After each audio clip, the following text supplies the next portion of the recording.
आज रोज़ की तरह हम लोग भगवत गीता से एक श्लोक निकालेंगे और देखते हैं कि आज हमारे लिए कौन सा श्लोक निकल करके आता है। So let's see. आज हमारे पास में chapter 18 the perfection of renunciation के 14, 15, 16 तीनों श्लोक निकल करके आया है। 15 ज़्यादा फोकस में है। So will start with 14। अधिस्थनां तथा कर्ता करणां च पृथग् विधां विविधस् च पृथक् चेष्टा दैवां चैवत्र पंचमां।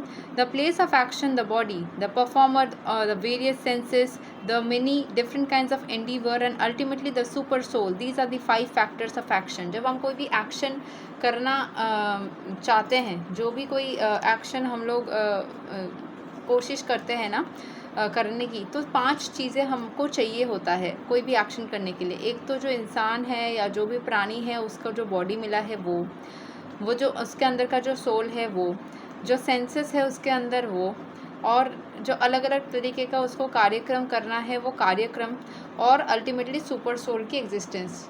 जैसे अगर सुपर सोल यानी कि परम ईश्वर की एग्जिस्टेंस या उनकी ब्लेसिंग्स हमारे ऊपर ना हो तो कुछ भी संभव नहीं है। So these 5 things are necessary. The word अधिस्थनाम refers to the body. The soul within the body is acting to bring out the results of activities and is therefore known as karta, the doer. तो soul जो है वो काम करता है और body जो है वो मान लो एक क्षेत्र है जहाँ पे काम हो रहा है, इसके ज़रिए हो रहा है. It's like interconnected, but it's like the field of performance.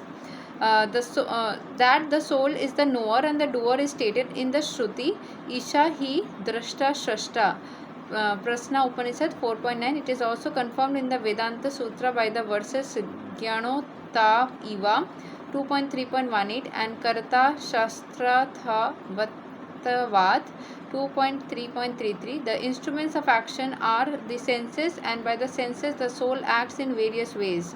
तो हमारे सोल्स जो हमारे अंदर का जो सोल है ना वो डिफरेंट सेंस ऑर्गन्स के प्रेजेंस में अलग अलग वे ऑफ बिहेवियर करता है। किसी के पास अगर सारे सेंसेस सही से काम कर रहा है तो एक तरीके से करेगा, अगर सेंसेस को हमने कंट्रोल कर लिया है तो एक तरीके से करेगा, कंट्रोल नहीं किया है तो अलग करेगा। So our soul does any kind of action depending on the body जिसके अंदर वो है and depending upon the senses जो उस बॉडी के अंदर काम कर रही है या नहीं कर रही है। ठीक है।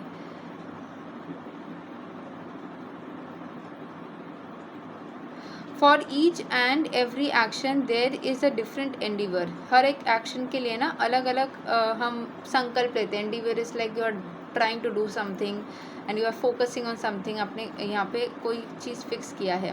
But all one's activities depend on the will of the super soul who is seated within the heart as a friend. The Supreme Lord is the super cause. Under these circumstances, he who is acting in Krishna consciousness under the direction of the super soul situated within the heart is naturally not bound by any activity. Those in complete Krishna consciousness are not ultimately responsible for the actions. Everything is dependent on the supreme will, the super soul and the supreme personality of God head. तो यहाँ पे supreme जो energy है, जो super soul यानी जो परम भगवान है, वो हम सबके हृदय में एज अ फ्रेंड बैठा हुआ है. हर किसी एक्टिविटीज़ में उनका भी एनर्जी हमारे साथ में जुड़ी हुई है. Under these circumstances he who is acting in Krishna consciousness, इन सारे सर्कमस्टांसेस में जो कृष्ण कॉन्शियसनेस में एक्टिवली बना हुआ है under the direction of the super soul, वो उस परम ईश्वर के डायरेक्शन में उसके जो कि उसके हृदय में बैठा हुआ है, नेचुरली वो कोई भी एक्टिविटी से बाउंड या अटक नहीं जाता. Those in complete Krishna consciousness, जो पूरी तरीके से कृष्ण कॉन्शियसनेस में आ गए हैं, and are not ultimately responsible for their actions, वो रिस्पॉन्सिबल नहीं होते अपने कोई भी एक्शन को लेकर, क्योंकि वो पूरी तरीके से ईश्वर को ही सौंप देते हैं अपने सारे सब कुछ. वो उस इंट्यूशन लेवल तक पहुंच जाते हैं कि उनको समझ में आ जाता है कि क्या करना सही है क्या नहीं करना है. उसके लिए आपको क्या करना होगा, आपको बहुत ज़्यादा टाइम के लिए हरे कृष्ण महामंत्र करना है, रोज़ 16 माला मिनिमम करना है, और साथ ही साथ आपको भगवत गीता पढ़ना है, सुनना है. मंदिर पे चाहो तो विज़िट कर सको तो और भी अच्छा है. आपको भगवान को डायरेक्टली सेवा करना है. ठीक है. Everything is dependent on the supreme will. जो सुप्रीम विल है ना, उनसे ही सब कुछ होता है. The super soul, the supreme personality of Godhead, जो सुप्रीम पर्सनैलिटी है उनकी इच्छा से ही हर एक चीज़ हो रही है, तो उनकी वजह से बहुत सारी चीज़ें दुनिया में या तो फलित होती है, बहुत सारी चीज़ें नहीं, हर एक चीज़ें फलित होती है या नहीं होती है, तो उनकी एनर्जी हमेशा रहती है। जो उनके कॉन्शियस सुप्रीम एनर्जी के कॉन्शियसनेस में रहते हैं, खुद भक्त होते हैं, उनकी एनर्जीज अलग तरीके से काम करती है, एंड जो भक्त नहीं होते हैं उनको अलग तरीके से कुछ चीज़ें देखने को मिलती हैं। श्लोक 15।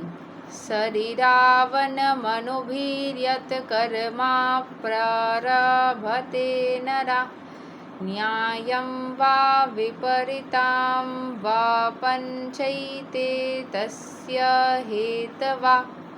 Whatever right or wrong action a man performs by body, mind or speech is caused by these 5 factors. तो हम जो भी करते हैं गलत या सही, वो इन सारे 5 फैक्टर्स के प्रभाव में आकर ही हमारा बॉडी, माइंड या स्पीच वर्क करता है।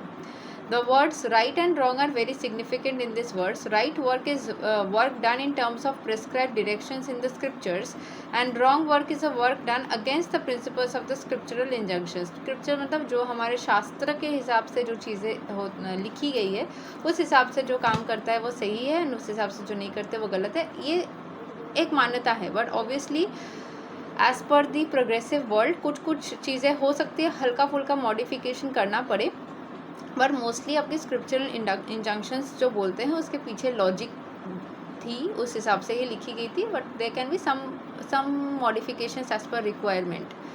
फॉर एग्जांपल जैसे लड़कियों को मेंस्ट्रुअल साइकिल में पूजा करने नहीं दिया जाता था, because there was not enough hygiene at that time, there was not मतलब प्रोटेक्शन नहीं ले सकते थे, वो अपने आप को क्लीन नहीं रख सकते थे, there was not enough facilities. Now there are facilities, so it's not a big deal, right? So people can worship.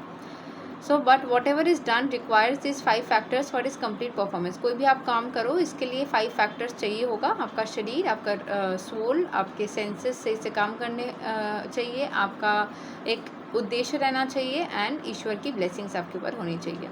श्लोक 16। तत्रैवा सती कर ताराम आत्मणां केवलां तु यः पश्यति अकृता बुद्धित्वन् नासा पश्यति दुर्मति। Therefore, one who thinks himself the only doer, not considering the 5 factors, is certainly not very intelligent and cannot see things as they are.